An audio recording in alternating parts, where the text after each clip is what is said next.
Okay, so say you've got an x and you add 1 to it, and then you get y, and then you think, oh my god, I really did not mean to do that. I've got my y and I want my x back. I need to know what it was. I didn't mean to add 1 onto it at all. So I need to be able to undo what I just did because it went wrong.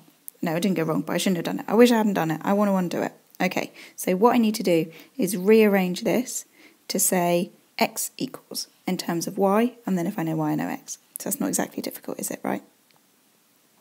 Done. So what, that was easy. Let's do another one. Y equals 3x.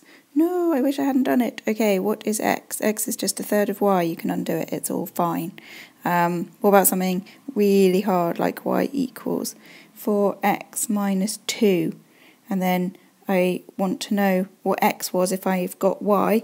Well, it's a bit harder, but not exactly difficult, is it? Y plus 2 over 4. Is that right? Yes, y plus 2 over 4. Okay, so what I'm doing there is I am creating the inverse function. So these two functions, they're the inverses of each other. And it's really easy, as you can see, to create an inverse. You just rearrange it. That's it. So instead of starting off with y equals, you just rearrange that equation and get x equals. So that's really easy. So what is difficult about this topic? What's difficult is the notation, because we're not going to write y equals x plus 1. We're going to write f of x equals x plus 1. F of x equals 3x. F of x equals 4x minus 2. And you're probably wondering why that makes it so much more difficult, but I'll show you, and hopefully you can get the idea that basically what I've just done in black on this page is all there is to it.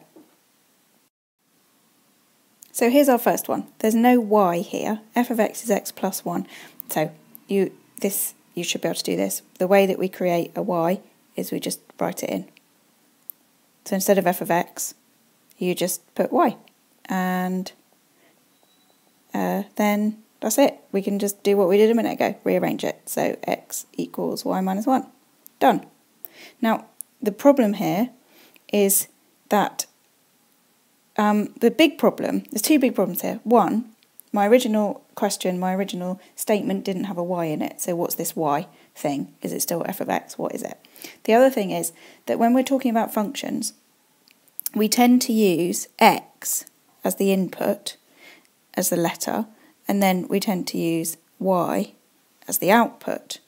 And so in this case, y is what you get when you do f to x. That's just how we use notation. We use x for in and we use y for out. Now, what's happening in this inverse is that our y is now the input, because we're starting with the y, taking 1 off it and getting an x, and this just doesn't look very nice. It doesn't sit very well with us. It would be much nicer to start with an x and finish with a y like we normally do.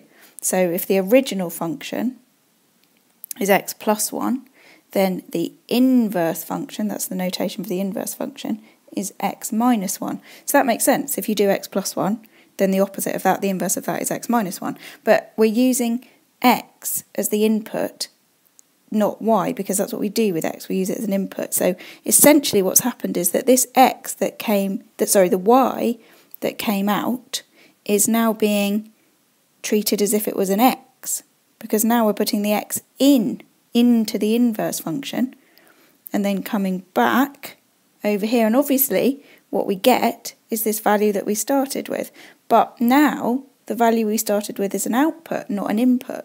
So it's here, look, there it is, and it's now what's coming out of the backwards function. So now we're calling it y. Now those two are obviously the same, and those two are obviously the same, but it's whether or not we're thinking of that as an in or an out. So I'll give you an example with actual numbers. Same function, but with numbers.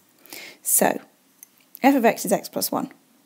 F of 2 is 2 plus 1, which is 3. Okay, so I've started with x is 2. I've done the function f of x, which is x plus 1. And what I've got out is y, usually we use the letter y, equals 3. Okay, now the inverse function we agreed is x minus 1. The opposite of adding 1 is subtracting 1. That's the inverse. So if I've got my 3 and I want to come back and get my 2 back, then I want to do the inverse function, x minus 1. I want to do that function to the number 3. So I want to do f minus 1 of 3, which is 3 minus 1, which is 2. I've got my 2 back. But the point is, when I did this, I wasn't thinking of 3 as a y, I was thinking of 3 as an x, because that's what's going into the function. And then I wasn't thinking of 2 as being an x, I was thinking of 2 as being a y, because that's an output.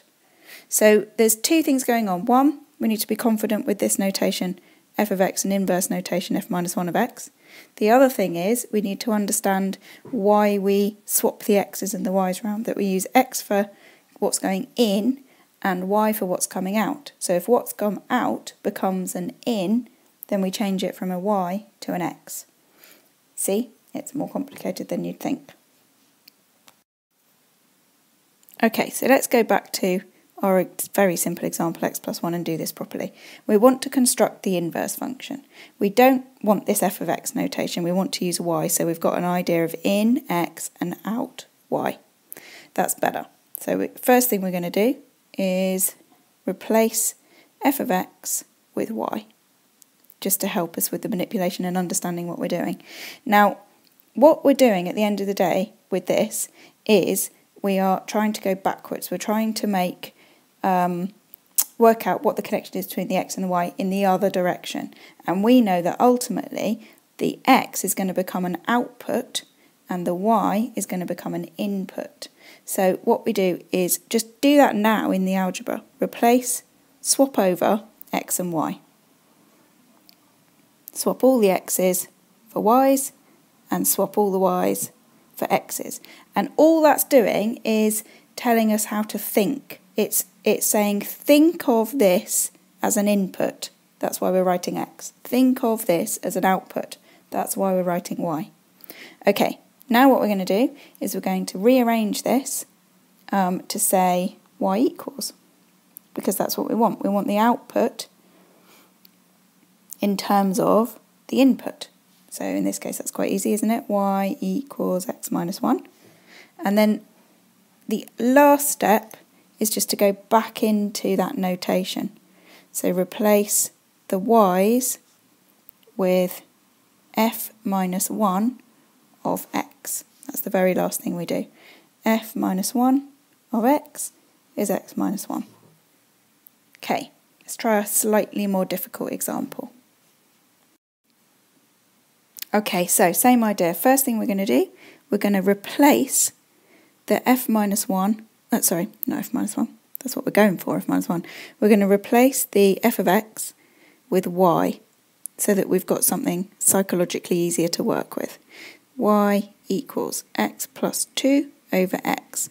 Right, again, to help us psychologically, we're going to change all the x's to y's because we want to think of that as an output, and we're going to change all the y's to x's because we want to think of that as an input. So what was out becomes in, and what was in becomes out.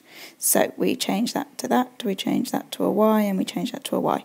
Now we're going to rearrange it to say y equals, because that's how we like functions to be.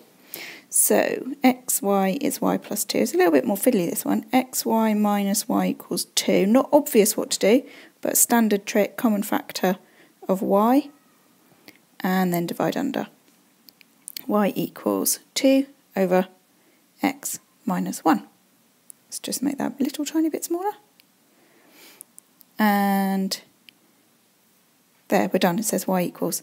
And then final step, replace, go back to the notation that we started with, the y with f minus 1 of x. So the inverse function, f minus 1 of x, is 2 over x minus 1. Just a little note here, just to be aware of and be careful with. Up here, x cannot be naught, because you can't divide by 0.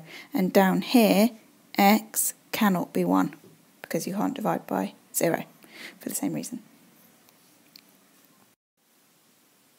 Last example. So we start off, we replace f of x with y to help us with the algebra. Y equals x squared plus 2x minus 1. Then we change all the y's to x's and we change all the x's to y's. So we're changing our perspective on what is input and what is output. Then we're going to rearrange it to say y equals. This one's a bit tricky, but it's a standard trick. We're going to complete the square. So first time you see this, you probably wouldn't know what to do, but completing the square is going to be a good idea here. Okay, so x equals y plus 1 squared minus 1 minus 1. I think I've done that right. X equals y plus 1 squared minus 2. And then x plus 2 equals y plus 1 squared. Square root of x plus 2 is y plus 1, so y is minus 1. Strictly speaking, it should be plus or minus, but if I do the plus and the minus, then I create something that looks like this, and because this is like the plus bit of it, and this is the minus bit of it, and that is not a function, because the definition of a function is that one x value can only give one y value. If you know x, you can find y. A function can't say, well, it could be that or it could be that. So this is a graph, but it isn't a graph of a function. So what I'm doing is I'm just taking the top half, like that. I'm just taking the plus bit. Okay, where was I? So I've rearranged it, and now final step is you change the y back into the inverse notation f minus 1 of x.